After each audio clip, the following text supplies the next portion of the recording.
क्या बीजेपी से बगावत करेंगे ज्योतिरादित्य सिंधिया? कैसे बीजेपी ने सिंधिया के कतरे पर? क्यों एकांतवास में चले गए सिंधिया? कोई व्यक्ति जब लंबे वक्त तक अपने घर में गुजारे तो कोई खास बात नहीं होती, लेकिन जब वो कोई नेता ज्योतिरादित्य सिंधिया हो और वो लंबा वक्त अपने महल में बिताए, और वो भी तब जब प्रदेश में कुछ महीनों के बाद चुनाव हैं, तो चर्चाओं का बाजार गर्म होना लाजमी है। प्रदेश में टिकट बंटवारे से लेकर मंत्रिमंडल के विस्तार जैसी बड़ी राजनीतिक घटनाएं हो रही हैं और महाराज अपने महल में आराम फरमा रहे हैं, तो सिंधिया के समर्थकों में बेचैनी होना वाजिब है। ग्वालियर में उनके समर्थकों से लेकर बीजेपी कार्यकर्ताओं तक की जुबान पर बस एक ही सवाल है, क्या महाराज नाराज हैं? अगर सच है तो इसकी वजह क्या है? ये सवाल उठने की एक नहीं अनेक वजह हैं जो हम आपको बताएंगे। नमस्कार, मैं हूं परवीन शेख। आप सभी का हमारी स्पेशल रिपोर्ट में बहुत बहुत स्वागत है। तो क्या बीजेपी ने सिंधिया को किनारे लगा दिया है? चलिए करते हैं इस पर विस्तार से चर्चा। आपको बता दें कि इस वक्त मध्य प्रदेश में विधानसभा चुनावों को लेकर राजनीति गरमाई हुई है। केंद्रीय गृह मंत्री अमित शाह से लेकर सीएम शिवराज सिंह चौहान और सिंधिया समर्थकों में बेचैनी बढ़ी हुई है, क्योंकि कोप भवन में महाराज सिंधिया बैठे हैं। वहीं कांग्रेस लगातार फिर से सत्ता में काबिज होने के लिए दिन रात रणनीति तैयार कर रही है। ऐसे में सबकी निगाहें केंद्रीय मंत्री ज्योतिरादित्य सिंधिया पर टिकी हैं। इस बीच ये देखने में आ रहा है कि उनके समर्थक महसूस कर रहे हैं कि सिंधिया अपने आप को पार्टी की तमाम राजनीतिक गतिविधियों से अलग थलग किए हुए हैं। हालांकि सिंधिया का ग्वालियर आना जाना बना रहता है। वो महीने में 3 या 4 दिन के लिए ही आते थे और इस दौरान ग्वालियर चंबल संभाग के उनके सारे कार्यक्रम मिनट 2 मिनट पूर्व निर्धारित रहते हैं। लेकिन 1 महीने से हालात बदले बदले नजर आ रहे हैं। क्या दरकिनार कर दिए गए हैं सिंधिया?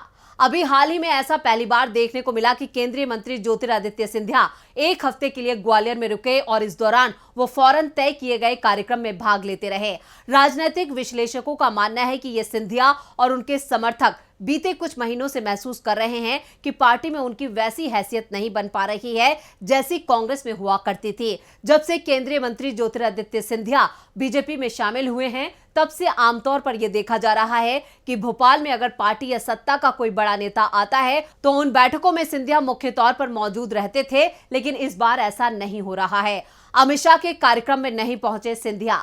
बीते दिनों केंद्रीय गृह मंत्री अमित शाह भोपाल पहुंचे थे।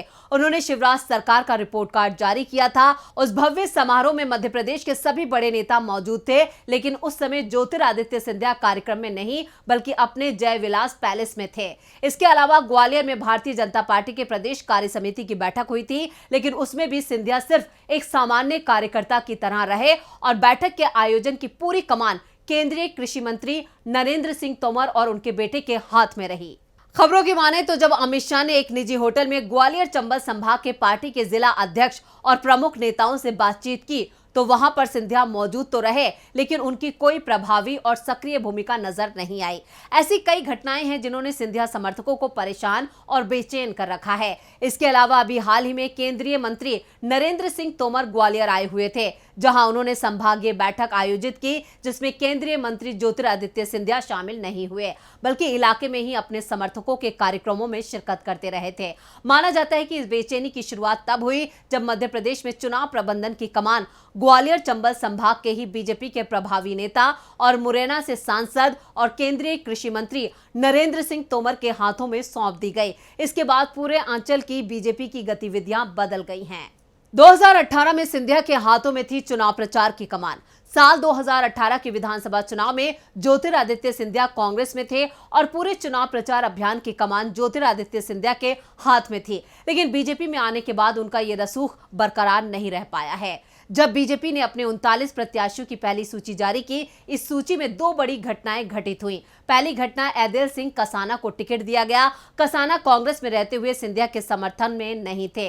हालांकि कमलनाथ सरकार गिराने में वो भी शामिल थे। उन्होंने भी विधायक पद से इस्तीफा दिया और बीजेपी के टिकट पर उपचुनाव लड़ा, लेकिन हार गए। बीजेपी ने अपने प्रत्याशियों की पहली सूची में ही उनका नाम घोषित कर दिया।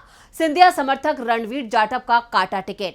वहीं दूसरी घटना, सिंधिया समर्थक रणवीर जाटव का टिकट काट दिया गया। रणवीर जाटव 2018 में गोहद विधानसभा क्षेत्र से कांग्रेस विधायक चुने गए थे, लेकिन जब सिंधिया के नेतृत्व में कांग्रेस विधायकों ने बगावत की और इस्तीफा दिया, तो उसमें रणवीर जाटव भी शामिल थे। उन्हें भी उपचुनाव में बीजेपी ने टिकट दिया, लेकिन वो जीत नहीं सके।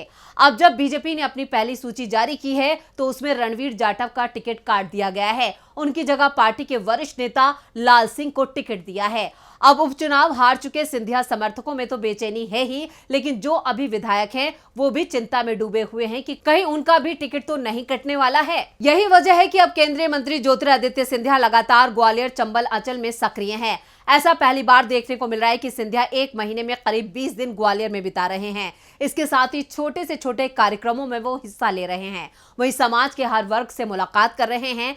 केंद्रीय मंत्री ज्योतिरादित्य सिंधिया चाहते हैं कि ग्वालियर में उनकी मजबूत पकड़ जनता के बीच हो, ताकि पार्टी में वो अपनी दमदारी को साबित कर सकें। इसके अलावा बताया जा रहा है कि केंद्रीय मंत्री सिंधिया आगामी लोकसभा का चुनाव ग्वालियर से ही लड़ने की प्लानिंग कर रहे हैं। यही वजह है कि सिंधिया ने अभी से ही लोकसभा की रणनीति और तैयारी करनी शुरू कर दी है। लेकिन कुछ दिनों से केंद्रीय मंत्री ज्योतिरादित्य सिंधिया अलग अलग नजर आ रहे हैं और वो सिर्फ अपने समर्थकों के कार्यक्रमों में हिस्सा ले रहे हैं। वहीं इसको लेकर बीजेपी प्रदेश मंत्री लोकेंद्र पराशर का कहना है, केंद्रीय मंत्री ज्योतिरादित्य सिंधिया ग्वालियर, चंबल, अंचल के एक बड़े जनाधार के नेता हैं और वो लगातार जनसेवक के रूप में अंचल की जनता के बीच में जाते हैं। इसके साथ ही मध्य प्रदेश का चुनाव नजदीक है। ऐसे में हर बड़े नेता की जिम्मेदारी है कि वो अपने अपने इलाके में सक्रिय रहे। सिंधिया भी इस समय चुनाव को लेकर लगातार अंचल में सक्रिय हैं, हर वर्ग के साथ मुलाकात कर रहे हैं। वहीं ग्वालियर में सिंधिया की बढ़ती मौजूदगी को लेकर कांग्रेस के प्रदेश उपाध्यक्ष आरपी सिंह का कहना है,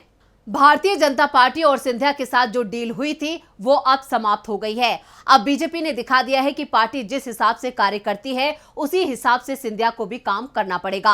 अभी हाल ही में जिस तरीके से ग्वालियर में बीजेपी की बड़ी बैठक आयोजित हुई उसमें सिंधिया को उनकी हैसियत दिखा दी गई। अब जो भारतीय जनता पार्टी कहेगी और करेगी उसे सिंधिया को स्वीकार करना पड़ेगा। अब उनके समर्थक भी बेचैन हैं, उनसे किनारा करने लगे हैं। इसलिए सिंधिया ग्वालियर में आत्ममंथन करने के लिए सबसे अधिक समय बिताने में लगे हैं। मध्य प्रदेश में विधानसभा चुनाव करीब आते ही सिंधिया समर्थक नेताओं की घर वापसी का सिलसिला भी तेज हो गया है। 2020 में सिंधिया जब बीजेपी में शामिल हुए तो उनके कई समर्थक भी बीजेपी में शामिल हो गए थे, लेकिन बीजेपी में उपेक्षा होती देख अब ये सिंधिया समर्थक कांग्रेस में घर वापसी कर रहे हैं। दरअसल 2018 के विधानसभा चुनाव में जीत के बाद सत्ता में आई कांग्रेस को 2020 में सिंधिया के अपने समर्थक विधायकों के साथ बीजेपी में जाने के बाद सत्ता से बेदखल होना पड़ा था। वहीं अब 2023 के विधानसभा चुनावों को लेकर कांग्रेस सिंधिया को घेरने का कोई भी मौका नहीं छोड़ रही है। जिस रफ्तार से सिंधिया समर्थक उनका साथ छोड़ रहे हैं उसे देखकर लगता है कि सिंधिया अकेले ही बीजेपी में रह जाएंगे और उनके सारे समर्थक घर वापसी कर कांग्रेस को मजबूत करेंगे। तो ये थी हमारी स्पेशल रिपोर्ट। आपको हमारा ये वीडियो कैसा लगा नीचे कमेंट बॉक्स में अपनी राय जरूर दें और इस वीडियो को ज्यादा से ज्यादा लाइक करें और शेयर करें। देखते रहिए डीबी लाइव। नमस्कार।